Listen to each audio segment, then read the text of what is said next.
Mega కుటుంబానికి అల్లు కుటుంబానికి విభేదాలు తారాస్థాయికి చేరాయని సినీ రాజకీయ వర్గాల్లో నడుస్తున్నటువంటి అతిపెద్ద చర్చ. దీనికి బలాన్ని చేకూరుస్తూ వివిధ సందర్భాల్లో పవన్ కళ్యాణ్ గారు, అల్లు అర్జున్ గారు ఇండైరెక్ట్గా ఒకరినొకరు విమర్శించుకోవడం ప్రజలు గమనిస్తూ ఉన్నారు. దీనికి ప్రధాన కారణం పవన్ కళ్యాణ్ గారు గత ఎన్నికల్లో ఎమ్మెల్యేగా పోటీ చేసే సందర్భాల్లో ఆయన పార్టీకి మెగా కుటుంబం వాళ్ళు కానీ, అల్లు కుటుంబం వాళ్ళు కానీ మద్దతు తెలిపారు. అయితే అల్లు అర్జున్ తన స్నేహితుడైనటువంటి ప్రస్తుత మాజీ ఎమ్మెల్యే నంద్యాల రవికిషోర్ రెడ్డి గారిని ఆయన కుటుంబంతో కలిసి ఆయన గెలుపుకు డైరెక్ట్గా వైఎస్ఆర్సీపీ పార్టీకి గెలుపుకు మద్దతు ప్రకటించాడు. దీన్ని జీర్ణించుకోలేనటువంటి పవన్ కళ్యాణ్ ఫ్యాన్స్ అయితే కానీ, పవన్ కళ్యాణ్ గారు అయితేనేమి అప్పట్లో పెను దుమారాన్ని సృష్టించారు.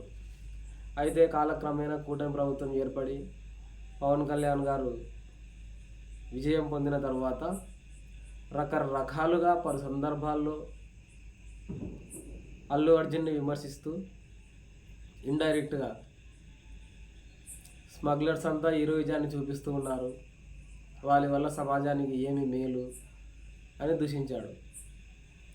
అయితే అల్లు అర్జున్ గారు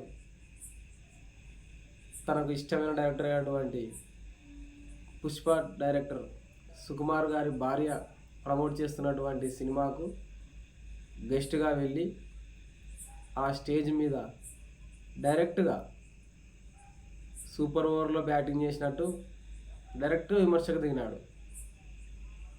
ఏ విధంగా అంటే, నాకు నచ్చితే, నేను ప్రేమించే వాళ్ళైతే, నాకు ఇష్టమైతే వారు ఎంత దూరం ఉన్నా వారి కోసం వెళ్తా, వారి కోసం నిలబడతా అని డైరెక్ట్ కౌంటర్ ఇచ్చినాడు. ఈ కౌంటర్కి అక్కడ నుంచి పవన్ కళ్యాణ్ అయితేనేమి, పవన్ కళ్యాణ్ ఫ్యాన్స్ అయితేనేమి రీకౌంటర్ ఇస్తారని తెలియంది ఏమీ లేదు. అయితే తను చెప్పాలనుకున్నది స్పష్టంగా, చాలా సూటిగా ఈ విధంగానే చెప్పినాడు. నాకు నచ్చితే, నాకు ఇష్టమైతే, నేను ప్రేమించే వాళ్ళైతే ఎంత దూరమైనా వెళుతా, వారి కోసం నిలబడతా అని స్టేజ్ మీద మాట్లాడి తను ఎందాకైనా వెళ్తానని మాట్లాడడం జరిగింది. ఈ వాక్యాలకి తిరిగి పవన్ కళ్యాణ్ గారు ఎలా స్పందిస్తారో, లేదంటే ఈ సందర్భం ఇంతటితో ముగిస్తారో కాలమే నిర్ణయిస్తుంది.